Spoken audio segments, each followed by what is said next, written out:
ദൂരയാത്ര കുടിക്കുന്ന ഗുളികയല്ല, അതല്ല. നമ്മൾ ദൂരെ അങ്ങനെയല്ല.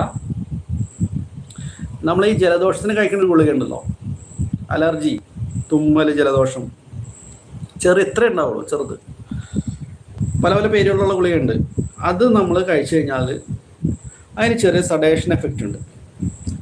നല്ല ഉറക്കം കിട്ടും. അത് പകൽ കഴിച്ചു കഴിഞ്ഞാൽ എന്താ കുഴപ്പമെന്ന് വെച്ച് കഴിഞ്ഞാൽ, നമ്മൾ ഓഫീസിലൊക്കെ പോകുമ്പോൾ അല്ലെങ്കിൽ എന്തെങ്കിലും കാര്യത്തിൽ പോകുമ്പോൾ നമുക്ക് ഒരു ക്ഷീണം ഉണ്ടാവും. വേറെ കുഴപ്പമൊന്നുമില്ല, ഒരു ക്ഷീണം ഉണ്ടാവും, ഒരു ഉറക്കത്തിൻ്റെ ഒരു ക്ഷീണം ഉണ്ടാവും. അപ്പോൾ നമ്മൾ രാവിലെയുള്ള കൂടുതലും നമ്മൾ ഡ്രൈവ് ചെയ്ത് പോവുകയാണെങ്കിൽ, കാറോ ബൈക്കൊക്കെ ഓടിക്കുകയാണെങ്കിൽ അപകടം വരും. ആ ഗുളിക കഴിച്ചു കഴിഞ്ഞാൽ ആ ക്ഷീണം കൊണ്ട് കാറ്റ് തട്ടുമ്പോൾ നമ്മൾ ഓട്ടോമാറ്റിക്കായിട്ട് ഉറക്കം വരും. നമുക്ക് ഉറക്കം വരുമ്പോൾ നമ്മൾ എന്ത് ചെയ്യും, ഒരു സെക്കൻഡ് കണ്ണടച്ചു, അപ്പോൾ വലിയ അപകടത്തിലേക്ക് പോകും. അങ്ങനെ സംഭവങ്ങൾ ഉണ്ടായിട്ടുണ്ട്. നമ്മുടെ ഇവിടെ അടുത്തുള്ളൊരു പുള്ളി ഡെയിലി പോകുന്ന വഴിയാണ്. അപ്പോൾ പുള്ളി രാത്രി ഇത് കഴിച്ചിട്ട് വെറുതെ ഒന്ന് വണ്ടി ഓടിച്ചാൽ ഒരു സെക്കൻഡ് പുള്ളി പറയാണ്, വീട്ടിലേക്ക് ഡെയിലി വരുന്ന റോഡാണ് ഇവിടെ അടുത്ത്.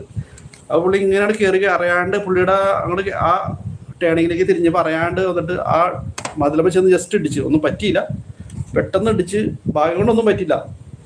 അത് പുള്ളി പറഞ്ഞു, പുള്ളി ഞാൻ ഡെയിലി വരുന്ന, പക്ഷെ എനിക്ക് എന്താ പറ്റിയെന്ന് അറിയില്ല, ഞാൻ നല്ല കൺട്രോളിൽ വന്നതാണ്, പക്ഷെ ഒരു സെക്കൻഡ് കൊണ്ട് എന്നെ കണ്ണ് വാളിപ്പോൾ അറിയാതെ ഒന്ന് ഉറങ്ങിപ്പോയി എന്നതാണ്.